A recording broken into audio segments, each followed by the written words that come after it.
Halo semuanya, selamat datang di podcast Legal Talk. Bersama kita akan ngobrol santai tapi berisi soal dunia kenotariatan dan isu-isu aktual yang sering bikin para calon notaris dan PPAT garu-garu kepala. Bersama kami, kelompok 2, kita bakal bahas tuntas mulai dari regulasi terbaru, praktek di lapangan, sampai pengalaman unik yang sering terjadi di meja pelayanan. So, siapin kopi, tenangkan pikiran, dan yuk kita mulai diskusinya. Assalamualaikum warahmatullahi wabarakatuh. Selamat pagi, siang, sore, dan juga malam semua sahabat Legal Talk dimanapun Anda berada. Senang sekali saya Fotri dan 3 rekan saya dari kelompok 2 dalam rangka untuk menyelesaikan tugas dari Bapak Dr. Arsim Lukman SH membahas mengenai AP2HP. Saya Fotri dan rekan saya Brenda Valentina, saya Nurhidayah, dan saya Fitra Rahmadani. Sahabat Legal Talk dimanapun Anda berada, saat ini kita akan membahas mengenai topik yang sangat penting, sensitif dan juga menjadi sumber konflik keluarga terutama di Indonesia. Apa itu? Yaitu AP2HP. Bersama saya saat ini ada 3 narasumber yang luar biasa, yaitu ada Ibu Nurhidayah, lalu juga ada Ibu Dona dan ada Ibu Fitra, yang masing-masing memiliki keahliannya di bidang kenotariatan dan juga dari Balai Harta Peninggalan, Bu Fitra ya, betul ya Bu ya? Oke, baik kalau begitu. Langsung saja ke pertanyaan pertama. Kita ini kan sering mendengar istilah warisan ya Bu ya? Tapi proses di baliknya itu mulai dari menghitung berapa bagian yang diterima hingga bagaimana memisahkan secara fisik seringkali diselimuti oleh misteri dan bahkan potensi konflik ternyata. Di episode spesial ini kita akan bedah 2 konsep krusial itu. Kita mulai dari dasar dulu kali ya. Banyak pendengar yang bingung nih Bu. Beda surat keterangan waris AP2HP, akte pembagian, penetapan pengadilan. Nah, saya mau tanya, apa sih sebenarnya yang dimaksud dengan AP2HP? Baik, terima kasih Ibu. Dengan senang hati saya hadir di acara Legal Talk hari ini. Nah, di sini saya akan menjelaskan terkait untuk AP2HP atau akta pembagian dan pemisahan harta peninggalan. Adalah akta yang dibuat notaris berdasarkan kesepakatan para ahli waris untuk memastikan, menentukan, dan membagi setiap harta warisannya. Nah, di sini juga untuk mengenai perhitungan kita juga akan menghitung nanti, akan kita jelaskan untuk secara detailnya, dan kita juga akan kasih contohnya untuk selanjutnya. Nah, di sini golongan 1. Nah, biasanya itu golongan 1 itu keturunan lurus ke bawah Ibu. Nah, seperti suami istri yang masih hidup lama mendapatkan 1/2. 1/2. Setengah. Oke.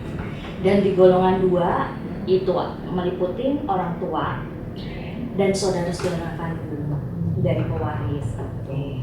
Sama juga mendapatkan 1/2. Dan untuk selanjutnya itu ada golongan 3. Nah, golongan 3 ini keturunan dari bapak, ibu ke atas, meliputi kakek, nenek buyut, terus 15 KUHP Perdata, yaitu pembagiannya sama Ibu, 1/2 atau setengah. Dan ada golongan ketiga itu golongan 4 itu golongan terakhir, yaitu garis keturunan ke samping yang paling jauh ya Bu, meliputi garis keturunan ayah, ibu, paman, buyut, dan bibi buyut. Itu juga mendapatkan 1/2. Ya. Dan begini Mbak Putri, sedikit tambahan ya, ini kan yang perlu digarisbawahi ya, yang penting untuk dicatat. Jadi ahli waris dari golongan yang lebih tinggi ini selalu mengesampingkan atau mengecualikan ahli waris dari golongan yang lebih rendah. Jadi AP2HP ini menentukan siapa ahli warisnya sesuai dengan surat keterangan waris atau penetapan pengadilan. Maka di sini dapat dilakukan pembagian harta yang sudah pasti sesuai AP2HP tadi. Seperti itu. Baik. Nah, baik untuk selanjutnya hadir di tengah-tengah kita saat ini yaitu Ibu Hitrani yang mewakili dari Balai Harta Peninggalan untuk menanggapi apa sih fungsi dari Balai Harta Peninggalan terkait AP2HP itu, Bu? Baik, untuk menjawab tanggapannya tadi tentang AP2HP itu, saya akan menjelaskan fungsi dari perlindungan hukum dan pengamanan hasil bagi ahli waris itu AP2HP. Nah, di mana bagi ahli waris yang rentan atau ketika harta peninggalannya berada dalam kondisi tidak berkecukupan atau tidak terurus, jadi atas sengketa sehingga menjamin bahwa hak-hak berdasarkan garis keturunan AP2HP dapat dipenuhi secara adil. Nah, itu fungsi dari perlindungan AP2HP. Tadi dari penjelasan dari Balai Peninggalan Harta ya dari kita. Nah, ini nih makin seru nih obrolan kita. Luar biasa. Makin seru ya. Betul sekali. Nah, dari yang tadi dijelaskan oleh ibu-ibu cantik nih yang luar biasa di sini, kira-kira ada nggak kasus nyata dalam masyarakat kita terhadap pembuatan AP2HP ini ya? Boleh mungkin saya persilakan ke Bu Dona. Oke. Kita minta bantu untuk ditampilkan di layar ya. Saya untuk tunjukkan bagan. Oh, ada ya Bu ya? Ada. Oke. Nah, seperti yang kita tampilkan ini Mbak Putri. Oh iya. Untuk golongan ini saya contohkan ini ada 2 golongan Mbak Putri. Jadi golongan 1 dan golongan 2. Oh, tadi sempat dijelaskan sama Bu Nur itu ada Iya, 4 golongan ya? 4 golongan. Itu golongan 1 dan sampai golongan 4. Tapi kan ini kita untuk mempersingkat waktu ya. Saya beri contoh aja. Untuk golongan 1 ini Mbak Putri, jadi ahli waris ini terdiri dari suami atau istri dan anak sah dari perkawinan. Jadi jika pewaris meninggalkan pasangan dan anak-anak, mereka semua mewarisi bersama dengan besaran masing-masing bagian yang sama. Seperti itu. Seperti contoh yang kita tampilkan ya di dalam bagan. Ini kan pada gambar sebut saja pewaris kita sebut si A. Kemudian si A menikah dengan B.